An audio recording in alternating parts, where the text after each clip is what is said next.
Coucou et bienvenue sur votre chaîne Phasafrash. J'espère que vous allez bien. Donc comme prévu pour la vidéo d'aujourd'hui, on va voir 15 erreurs courantes en français à ne plus commettre. Donc avant de commencer, je vous ai choisi cette petite citation. Donc chaque jour est une chance pour nous de corriger nos erreurs. Donc voilà, sans plus tarder, on commence avec la première erreur. Donc la première erreur, il y a beaucoup de personnes qui disent « j'ai été au cinéma ». Donc ce n'est pas vraiment une erreur, mais la construction appartient au registre familier. Donc normalement, on doit dire « je suis allé au cinéma ». Là, vous allez voir la présence du « e » féminin, vu que c'est moi qui parle féminin. Parce qu'on doit savoir que quand il y a une idée de mouvement, ou si vous avez un verbe à l'infinitif ou un complément circonstanciel de lieu, il faut utiliser automatiquement le verbe aller. Je vous donne un exemple. Quand j'ai, dans la phrase, j'ai par exemple dans le premier exemple, j'ai « je suis allé au restaurant ». Donc au restaurant, c'est le complément circonstanciel de lieu, donc je suis obligée de mettre le verbe aller. Ce qu'on a dit auparavant, quand on parle d'un lieu, on doit utiliser le verbe aller. Je dis « je suis allé quelque part ». Dans le deuxième exemple, pardon, dans le deuxième exemple, on a « je suis allé faire des courses ». Alors ici, on a, juste après le verbe aller, on a un verbe à l'infinitif. Donc le verbe faire qui est à l'infinitif, donc on utilise le verbe aller. Maintenant, le verbe être, il s'utilise pour qualifier un état passager. C'est ce qu'on a vu dans la première phrase. Mais j'ai été, par exemple j'ai été au supermarché, j'ai été... par exemple, je ne sais pas moi, j'ai été au guichet, c'est-à-dire il faut l'utiliser quand on a une action, mais vraiment, genre un état passager, ça passe vite fait. Mais le verbe aller, normalement, on l'utilise, c'est quand on veut marquer un déplacement ou une action.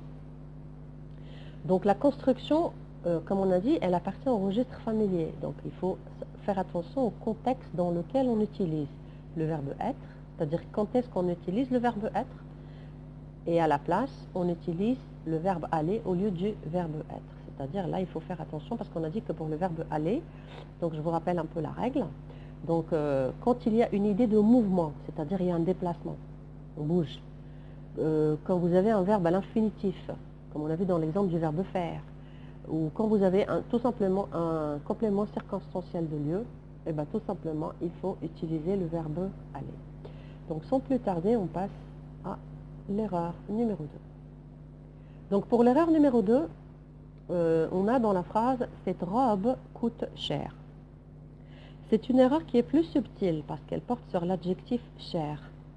Vous avez vu ici, il y a un accent grave et un « e ». Donc là, c'est une erreur. On doit écrire « cette robe coûte cher » sans le « e ». Pourquoi? Parce qu'il y a certains adjectifs en français, comme par exemple « cher » d'ailleurs, comme « grand », lourd, cru, ils peuvent s'utiliser en adverbe. C'est le cas qu'on a ici. Donc, s'ils sont utilisés autant qu'adverbe, ils sont invariables. Ça veut dire ils ne s'accordent pas, ils ne changent pas. Dans la phrase « cher », ça qualifie le verbe. Donc, c'est un adverbe. Donc, il doit rester invariable. Voilà, donc ça, c'était pour l'erreur numéro 2.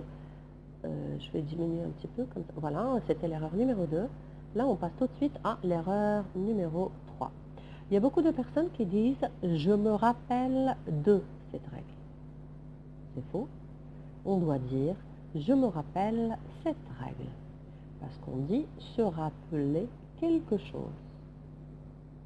Se rappeler, c'est un verbe transitif direct. Ça veut dire qu'il se construit sans préposition. On n'a pas besoin de mettre la préposition. Par contre, si on utilise se souvenir de quelque chose, là on est obligé, bien sûr, de mettre le de. Parce que se souvenir, c'est un verbe transitif, donc indirect, donc il doit se construire avec une préposition. Donc, qu'est-ce qu'on doit dire? On doit dire je me rappelle cette règle ou je me souviens de cette règle. Je me rappelle cette règle ou je me souviens de cette règle. Donc ça, c'était l'erreur numéro 3. Sans plus tarder, on passe à l'erreur numéro 4. Alors l'erreur numéro 4, et là, il y a beaucoup de personnes qui commettent cette erreur. vous avez sûrement entendu déjà quelqu'un dire « je vais visiter mes parents » ou « je vais visiter mon voisin ». Ici, le choix du verbe qui n'est pas bon, c'est le choix du verbe qui n'est pas bon. Parce qu'il y a le verbe visiter. Donc le verbe visiter, en général, il s'utilise quand on parle d'un lieu, quand on parle d'un endroit, quand on parle d'un pays, quand on parle d'une ville, quand on parle d'un musée, un monument, enfin peu importe. Mais on ne visite pas une personne. Quand on parle de personne, on dit rendre visite à une personne ou tout simplement aller voir une personne. Donc, je vais visiter mes parents, c'est faux. On doit dire je vais rendre visite à mes parents ou tout simplement je vais voir mes parents. Donc les deux sont justes. Soit je dis je vais rendre visite à mes parents, soit je dis je vais voir mes parents. Donc là, c'était l'erreur 4. On passe tout de suite à l'erreur numéro 5. L'erreur numéro 5. Il y a beaucoup de personnes, des fois, quand vous leur faites un petit service, vous leur rendez un petit service, vous leur, je sais pas, vous leur donnez quelque chose ou quoi, vous dites ouais merci quand même. Donc là, c'est une erreur qui est de plus en plus fréquente. Il y en a beaucoup de personnes qui font cette erreur-là. Et ici, l'erreur, bien sûr, elle porte sur le comme. On ne dit pas merci comme même, mais on doit dire merci quand même. Dans le sens merci, il y a malgré tout. Merci malgré tout. Merci quand même. Donc les mots comme et même, ils existent, oui.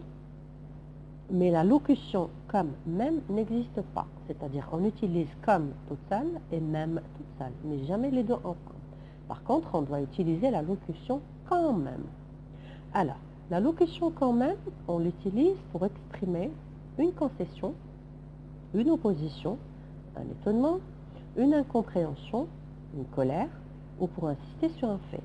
Bien sûr, on peut la remplacer par malgré ou même si. Par exemple, il n'a pas bien appris, mais il a quand même réussi. Donc le quand même ici, dans la phrase, on peut dire il a réussi, même s'il n'a pas bien appris. Donc on ne dit pas comme même, mais on dit merci quand même. Merci quand même. Donc là, c'est l'erreur numéro 5 et ça va être la fin de la première partie de cette vidéo. Sans plus tarder, on commence la deuxième partie de cette vidéo. À tout de suite.